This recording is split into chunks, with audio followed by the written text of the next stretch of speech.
This update will blow your mind. So while researching Ethiopian history for my historical fiction book, The Red Monk of Roha, which was published about a year ago, I realized countless similarities between Ethiopian history and Tolkien's The Lord of the Rings. Let me be clear, The Lord of the Rings is absolutely based on Norse and English history, but it is also possible that Tolkien was heavily influenced by Ethiopian history. Remember, Tolkien was born in Africa, and when he started writing his book around 1935, Ethiopia was making headline news worldwide after Italy invaded it, with Ethiopia's emperor even being named Time magazine's Man of the Year twice in the 1930s. Like many at the time, Tolkien too may have taken an interest in Ethiopian history. Here are some of the most glaring similarities between Ethiopian history and Lord of the Rings. In Lord of the Rings, we have the city of Gorgoroth.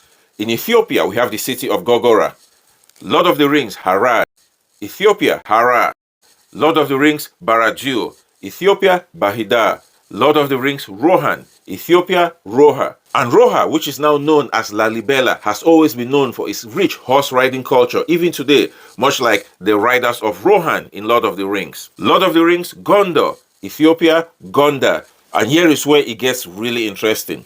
Roha was the capital of Ethiopia for centuries, even after its name was changed to Lalibela in the 13th century. Eventually, the capital was moved to Gondar, which, just like Gondor, the land of stone, is famous for its medieval-type stone castles. It gets even better. The capital of Gondor in Lord of the Rings is Minas Tirith, the name of the emperor who first suggested that Ethiopia's new capital be established in the Gondar region, Emperor Minas. And in Lord of the Rings, we have the White Tree of Gondor, which represents hope, peace, and the power of the kings. In the middle of Ethiopia's Gondar stands a 300-year-old tree named Jantekel, planted by the city's founder, Emperor Fasilides, in the 1600s as a symbol of, guess what, hope, peace, and the power of the emperors. The most famous mountain in Lord of the Rings is Mount Doom, which in Tolkien's Sindarin language is called Orodruin, which means fiery mountain. The most famous mountain in Ethiopia, though not the real mountain, is Eta Ale, which in the local language means smoking mountain. Fiery mountain, smoking mountain.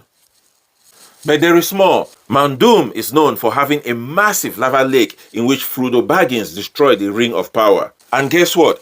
Eta Ale is best known for having the longest existing lava lake in the world since the early 20th century.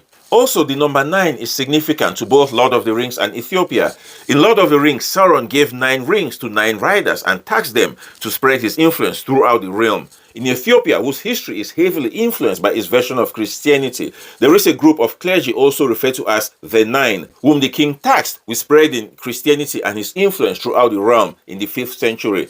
Just like the 9 in Lord of the Rings achieved immortality as wraith, so too did the 9 of Ethiopia achieve immortality as saints and are highly revered in the Ethiopian church today. Also, both Gondor in Lord of the Rings and Ethiopia had brother kings who ruled together, and the similarities between both sets are striking. The brother kings of Gondor were Isildur and Anarion. The brother kings of Ethiopia were Ezana and Saizana, who ruled in the 4th century.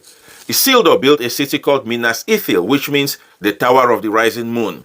Ezana's Christian name was Abreha, which means he who illuminates. Moon, illuminates. See a similarity? Anarion built a city called Minas Anor, which means the Tower of the Sun. Saizana's Christian name was Asbeha, which means he brings dawn. Sun, dawn.